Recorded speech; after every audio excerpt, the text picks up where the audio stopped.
Hey, salut à toutes et à tous, comment c'est que ça va bien? Aujourd'hui, on se retrouve pour un nouveau tutoriel sur comment faire pour interpréter un fichier LDTK ou JSON dans un de vos projets monogame. Cette vidéo m'a pris pas mal de temps, donc n'hésitez pas à vous abonner, ça soutiendra la chaîne. Et dans tous les cas, je suis pas un spammeur de vidéos, ça sort que les samedis à 18 h. Donc sans plus tarder, si vous avez suivi le tutoriel précédent, je vous ai montré comment utiliser LDTK et je me suis un peu amusé à faire une petite map. Voilà, normalement avec le tuto que je vous ai montré la semaine passée, vous devriez être capable de faire ceci avec le sprite sheet que je vous ai donné. Donc voilà, je vais juste vous montrer, il y a plusieurs calques, il y a le ground, le sol, les colliders, c'est les murs, vous avez les spikes, c'est les pics, les chests, c'est les caisses et les coffres. Les décorations, c'est les petites torches et la zone de sortie, mais c'est un détail. Et le player, c'est la zone d'apparition du joueur. Donc voilà, ça va être le rendu que vous auriez après avoir fait ce tutoriel si jamais vous avez fait la même map que moi. Mais vous auriez évidemment fait une autre parce que vous êtes plus originaux que moi. Donc voilà, ça je peux le faire, mais c'est pas très important. On n'a pas besoin de save. Donc maintenant, je vous montre rapidement déjà de base ce que j'ai comme projet. C'est juste un projet où j'ai un personnage qui peut bouger et qui est animé. Franchement, il fait rien d'autre. Donc vous n'avez pas à vous inquiéter, vous n'avez rien raté. Même si vous voulez avoir juste ça, vous pouvez suivre mes anciens tutoriels monogame. Donc là, on va rapidement créer une classe qui va s'appeler Map Manager. Ça va être un peu le manager du coup de la taille 7. On va l'appeler donc Map Manager. Map Manager, vous faites clic droit, ajouter sur la source de votre projet. Map Manager, hop là. Vous lancez ça. Vous allez commencer par créer un constructeur, donc public map manager, qui va en fait contenir le chemin de la map que vous allez afficher. Donc, déjà ce qu'on peut faire en fait, c'est rajouter dans le content.mgcb la map, la sprite sheet, et c'est à peu près tout. Donc là, vous allez faire un dossier par exemple data, on va faire un dossier data, qui va nous servir à en fait mettre votre fichier LDK. Donc là, vous allez le sélectionner, vous allez dans vos répertoires que vous avez besoin. Hop là, moi il est ici, donc je le prends, world.json, hop là, il est nickel. Sauf qu'il faut le copier. Hop, vous allez ici. Et ici, c'est écrit invalid missing. Si jamais vous buildez, ça va faire une erreur. C'est normal. Parce qu'il ne faut pas l'importer, mais le copier. Donc là, au lieu de build, vous allez mettre copy. Donc là, vous pouvez build si vous voulez. Vous verrez, il n'y a plus d'erreur. Maintenant, vous allez faire un dossier pour l'image de votre sprite sheet. Donc là, vous faites ajouter un dossier que vous allez appeler par exemple map tile7. C'est les tile7 comme ça, c'est plus clair, map.tile7. Et à l'intérieur, vous allez tout simplement mettre la sprite sheet de base. Donc vous allez le chercher, enfin la chercher, pardon. Voilà, moi je l'ai mise, hop là, nickel. Donc je vais vous montrer la sprite sheet, à quoi elle ressemble. C'est juste ça, hop. Non, vous l'avez vu si vous avez fait le tutoriel, donc c'est juste ça. Et nous, on va interpréter chacune des petits carrés pour les afficher. Donc voilà, vous avez le map manager. Le map manager, ce qu'il va contenir, ça va être les données du tableau ci-dessous. Vous allez voir que le world JSON que j'ai, c'est-à-dire la map, contient plein d'informations. Ça va contenir les calques, les noms le nom des calques, toutes les informations, leur position des petites tailles, les petits carrés. Il y a toutes leurs positions ici et leurs sources, c'est-à-dire où est-ce qu'elles ont été prises dans le tileset. Voilà, c'est un fichier plutôt extrêmement grand. On n'a pas besoin de le voir, je le connais déjà pour mon cas, mais je vais vous expliquer quand même après comment ça fonctionne. Ça serait plutôt pratique si jamais vous voulez le faire de votre côté avec vos propriétés. Même si c'est plutôt assez logique en vrai de vrai. Là, je vais vous le montrer en dur. Plus tard, peut-être dans un tutoriel, je vous le condenserai pour le rendre un peu plus buvable. Mais là, c'est pas très nécessaire, on va le dire. Très clairement. Donc on va faire un string path est égal la destination de où il se trouve. Du coup, moi, ça va être un content data word JSON. On peut aller vérifier ça. Content data word JSON. Donc voilà, là, on récupère le fichier. Qu'est-ce qu'on va faire de ce fichier? C'est très simple. On va le lire, enfin, on va le désérialiser dans le constructeur au moment du load, du coup. On va aussi rajouter un tile size. Tile size, ça va être la taille de vos sprites. Donc vos sprites font du 16, en tout cas pour mon cas. Là, je vais vous montrer ce que c'est. Vous voyez un carré, une image, ce petit carré là fait 16 sur 16. Celui-là aussi, ce petit angle aussi fait 16, etc. Donc en fonction de votre calque, enfin, en fonction de votre sprite sheet, cela changera pour vous. Mais essayez déjà de le faire avec l'image que j'ai moi de la sprite sheet. Ça vous aiderait quand même plutôt pas mal. Donc moi j'ai déjà la 7. Donc après ça, vous allez aussi quand même load l'image. Donc public, statique, texture 2D, parce que j'ai l'habitude de les mettre en global, les textures. C'est pas très opti Mais dans tous les cas, si vous voulez optimiser, vous le ferez de votre côté. Là, je vous montre vraiment juste comment vous en servir. Parce que c'est pas très évident. Bon, une fois que vous savez comment le faire, ça l'est un peu plus, mais quand même. Donc là, on va juste aller set ça dans les global. Donc global, hop là, est-ce que j'ai un global texture? Oui, j'ai un global texture, nickel. On va faire ça ici.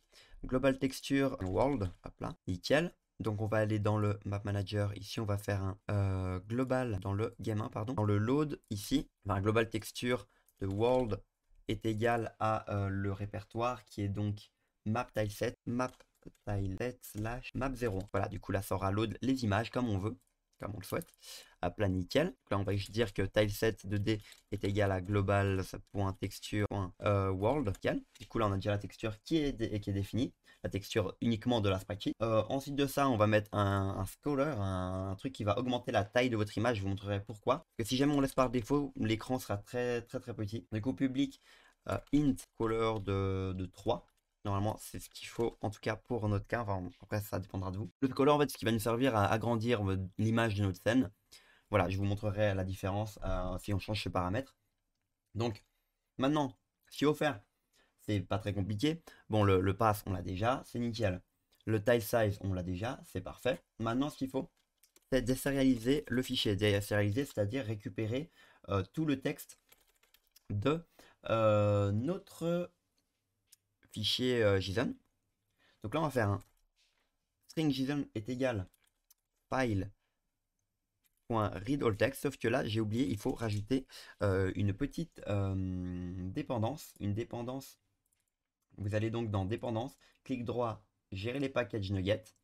Vous allez dans Parcourir et vous allez taper Newton.json, c'est newtonsoft.json qui a été téléchargé par presque 4 milliards de personnes. Donc vous inquiétez pas, c'est de confiance. Vous l'installez, c'est très rapide. Vous pouvez retourner dans votre page Map Manager. Et là maintenant, vous pourrez écrire votre code comme vous le souhaitez. Enfin, la partie que vous voulez pour désérialiser. Donc vous faites un file.read, faut le réécrire, pardon. File. Voilà, file, voilà, ça va rejeter le system.io. Read all text, pass map, ça me complète, c'est magnifique. Donc là maintenant, on peut aussi faire map. Ok, maintenant qu'on a ça, on va devoir ajouter plusieurs classes. Là, on va rajouter une classe qui va s'appeler map. Donc on va faire internal classe map. Ça va être celle qui va nous servir à récupérer toute la map et nous donner les propriétés des levels. Actuellement, on aura un seul level, mais c'est pas très important. Donc là, il va falloir lui donner une propriété qui sera public, list, level qu'on n'a pas encore créé, mais on va le créer juste après. Levels, on va le mettre en majuscule. Il y a plein de levels, du coup on le met avec un petit S quand même. On fait un getter setter pour pouvoir modifier les propriétés. Donc comme je vous l'ai dit, on va faire une classe pour les levels, internal class level. En fait, on va récupérer un objet. Pour gérer l'objet, il va falloir qu'on use de ses propriétés et de ses sous-classes. Donc là on fait pareil, public string, non, ça c'est faux. Okay. Du coup là on va rajouter une classe qui va s'appeler, déjà on va rajouter un identifieur. Identifieur, ça va être un peu le nom du level. Donc ça va être string identifieur. Je vais vous montrer pourquoi est-ce que je mets identifieur comme ça. En gros, dans le fichier WorldJSON, si vous voulez récupérer la propriété de votre layer, vous avez un truc qui s'appelle identifieur. Et donc là, vous pouvez le voir, ça sera player. Donc si vous voulez récupérer l'information player, ce sera ici que vous le ferez. Donc voilà, vous avez fait votre identifieur. Vous allez aussi rajouter une liste, parce que c'est pas fini, il y a encore des propriétés à récupérer, il n'y a pas que le level. Vous allez faire un public list de layer instance. Layer instance, faites gaffe à ne pas mettre de faute d'orthographe, ça sera important pour la suite. Layer instance, c'est aussi un paramètre qu'on peut récupérer dans le fichier JSON. Vous verrez en analysant un peu, vous comprendrez vite comment ça marche. Hop là, vous faites pareil avec layer instance, mais cette fois-ci, vous allez lui rajouter un public string identifier avec les deux tirets du bas. Je vais vous montrer encore une fois pourquoi les deux tirets du bas. Mais si vous le faites pas, ça ne marchera juste pas en fait. C'est vraiment sensible à la casse. C'est un peu bête, je trouve, mais bon. On peut pas faire autrement, du moins je connais pas la technique. Ensuite on va rajouter un public list. Liste de quoi? Vous allez faire un public list de grid tile. Grid tile, ça va être là où vous allez récupérer les tiles, donc les petits carrés que vous aurez besoin pour la suite. Donc on va faire un grid tiles, voilà, avec un S. Grid tiles, magnifique. On fait un getter setter comme d'hab. Ça fait beaucoup là, ouais, désolé de vous faire copier tout ça, mais c'est un peu obligatoire. Est-ce qu'on n'aurait pas oublié un truc? Il y a le grid tile, maintenant il faut aussi lui rajouter une autre classe qui est accessible au même endroit, qui va s'appeler entity instance. Ça va nous être utile par la suite, probablement pour des prochains tutoriels. Donc je vais déjà le mettre, même si dans notre cas actuel, je ne vais pas l'utiliser. mais juste comme ça, je n'oublierai pas la prochaine fois. Entity instance, nickel, getter, setter. On fait comme avant, on crée encore des classes, on n'en finit pas. Internal class, entity instance, et là, l'identifieur, est-ce qu'il y en a un? Non, il n'y en a pas, mais c'est pas grave. On va pouvoir récupérer la taille des entités. Donc, on va faire une liste, hop là, de int. En fait, on va récupérer les px, donc la position X et en Y. Du coup, c'est un tableau de X et de Y, de vecteurs en fait, si on veut. Et là, on peut faire un list, mais cette fois-ci des tiles, parce qu'en fait, entity instance va récupérer la grid tile, concrètement. Donc, on fait encore une fois grid tile, on peut appeler de la même manière et qu'on doit appeler de la même manière que au-dessus. Et on va maintenant créer la dernière dont on a besoin. C'est donc internal class grid tile. Là, magnifique. Normalement, ça arrêtera les erreurs du dessus. Hop là, on ouvre ça et on lui rajoute deux propriétés. Public list, c'est encore une fois les px, la position des tiles. Hop là, int px getter setter et public list, cette fois-ci de la source, c'est-à-dire où est-ce qu'elle se trouve dans notre spreadsheet, src, get set. Et c'est à peu près tout pour ce dont on a besoin. Qu'est-ce qui marche pas là? J'ai fait une faute d'orthographe, il n'y a pas de E dans le grade, du coup ne faites pas la même erreur que moi. Et là, c'est bon. Il n'y a plus d'erreur à part le fait que j'ai pas fermé la parenthèse, enfin la collade. Donc voilà, déjà on a pas mal de propriétés intéressantes qui vont nous permettre du coup de récupérer. Là j'ai juste à vous montrer, mais par exemple, le grid tile, qu'est-ce que c'est? Grid tile, ça va être du coup les informations qui seront ici. Juste ici, comme vous pouvez le voir, grid tiles, n'oubliez pas le S. Sinon, vous ne pouvez pas récupérer cette propriété.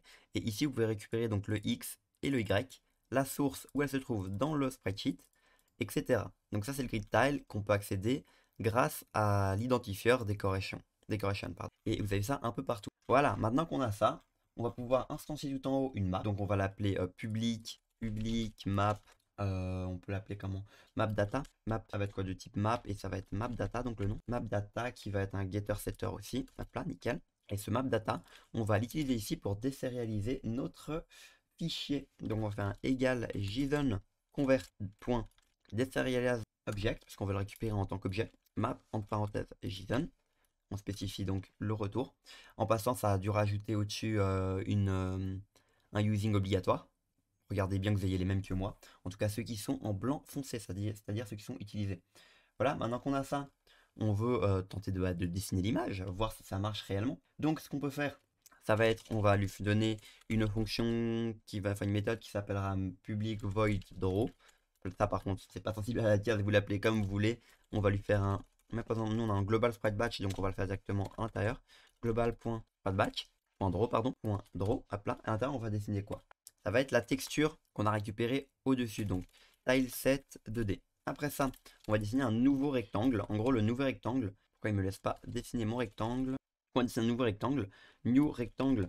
Hop là, bon, il veut pas qu'on dessine le rectangle parce qu'il manque un using, je réessaye. Ok, là maintenant il est apparu, magnifique. New rectangle, ça a rajouté un using, je crois que c'est le graphique, mais je suis pas sûr.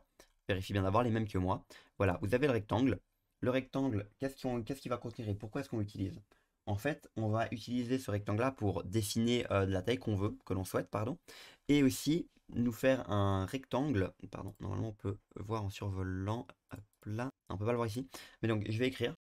Ok, donc maintenant du coup on va dessiner ce qu'on souhaite, donc tileset 2D c'est la sprite sheet, le rectangle c'est ce qui va nous servir à afficher dans la position que l'on souhaite et sa taille, et la taille en fonction de ce qu'on lui a attribué comme mesure. Maintenant ce qu'on va faire c'est déclarer un layer instance, enfin un layer instance qui va contenir en fait justement les instances de layer, hein, les calques. Donc on va faire un var layer instance est égal à mapdata.levels. Levels de quoi? On va prendre le premier level vu qu'on n'en a qu'un, donc le tableau ça commence toujours à 0. Donc là on est au premier niveau, on n'en a pas plus parce que voilà on a fait qu'une map. Donc on peut faire un point, et là on veut récupérer donc le layer instance qu'on va récupérer et le stocker juste ici.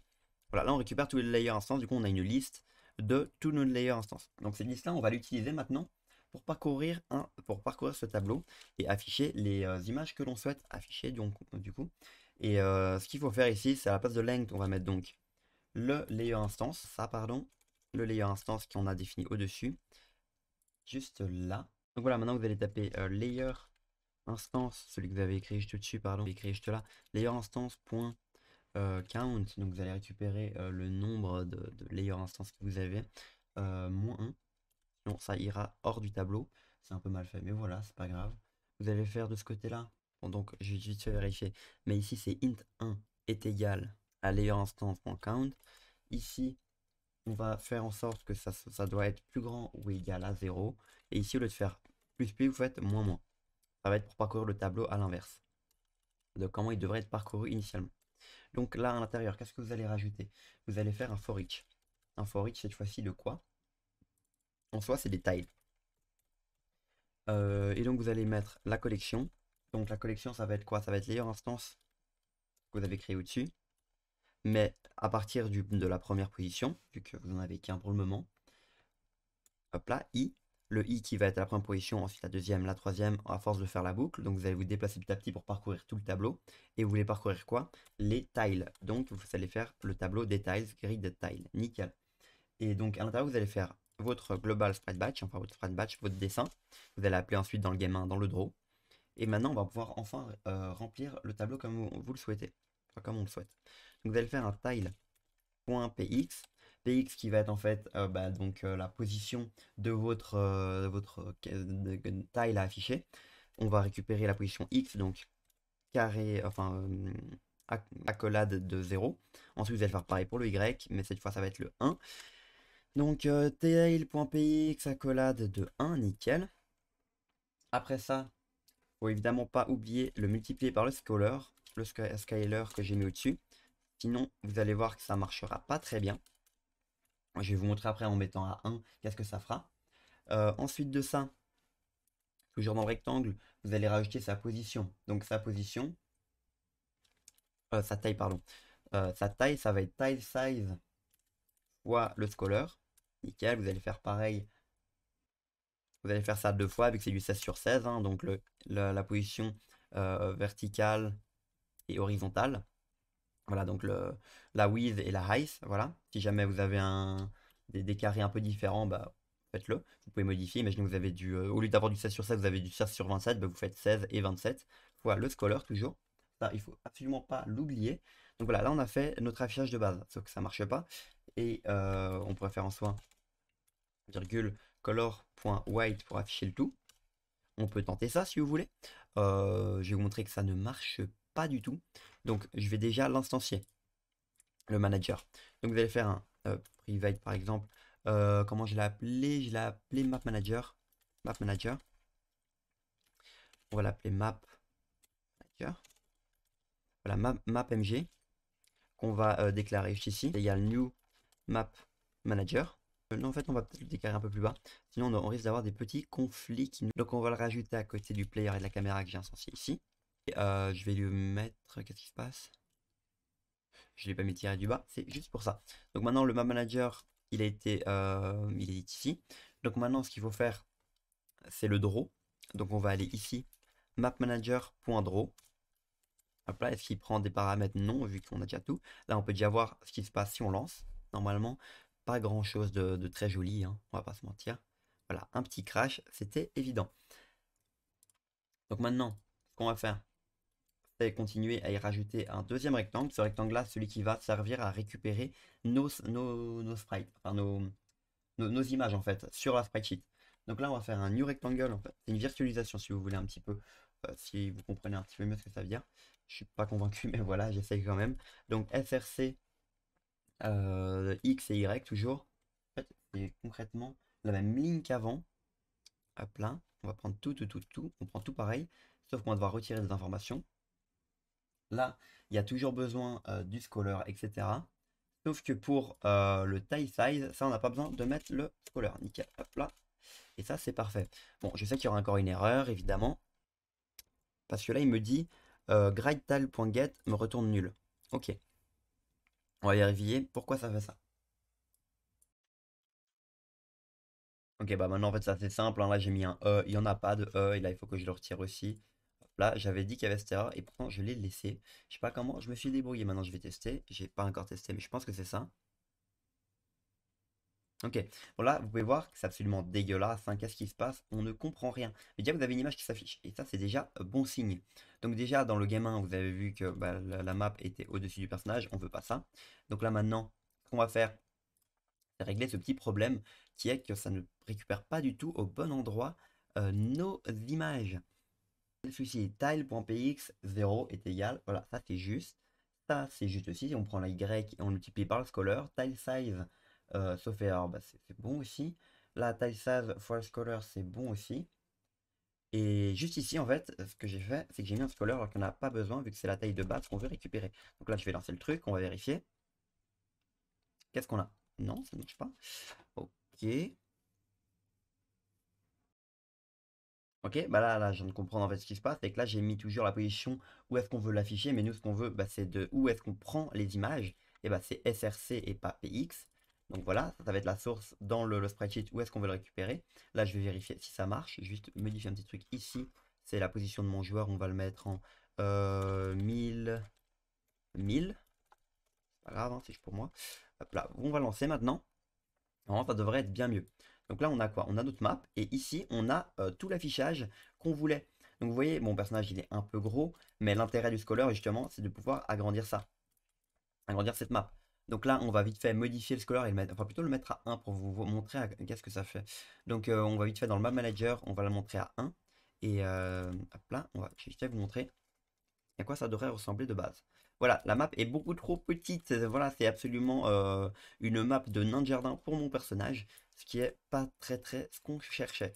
Donc là, allez, on va lui mettre A5, 1.4. Bon, bref, vous avez compris le principe. Maintenant, vous savez comment faire pour interpréter un fichier LDTK ou JSON. Ok, bon, maintenant, un dernier petit truc plutôt sympathique, je vais vous montrer pourquoi est-ce que LDTK c'est puissant. Donc là, vous avez le Word JSON qu'on va ouvrir avec LDTK, donc ouvrir avec, peu importe. Ouvrir plus d'applications, évidemment, il n'est pas là. Bon, ce qu'on va faire, c'est LDTK, on l'ouvre, on récupère le fichier que vous avez mis dans le data, vous allez dans load, vous prenez donc votre fichier qui est ici, localiser le file, confirmer, on s'en fiche. Voilà, vous avez votre map et là par exemple j'ai supprimé le collider qui est juste ici, ou plutôt ouais, je vais supprimer ça et je vais vous mettre des petits spikes, hein, c'est juste pour vous montrer. Donc là, je prends ça, hop, hop, et là, vous allez save et maintenant si je vais lancer LDTK, ça va directement modifier ça. Vous allez le voir tout de suite.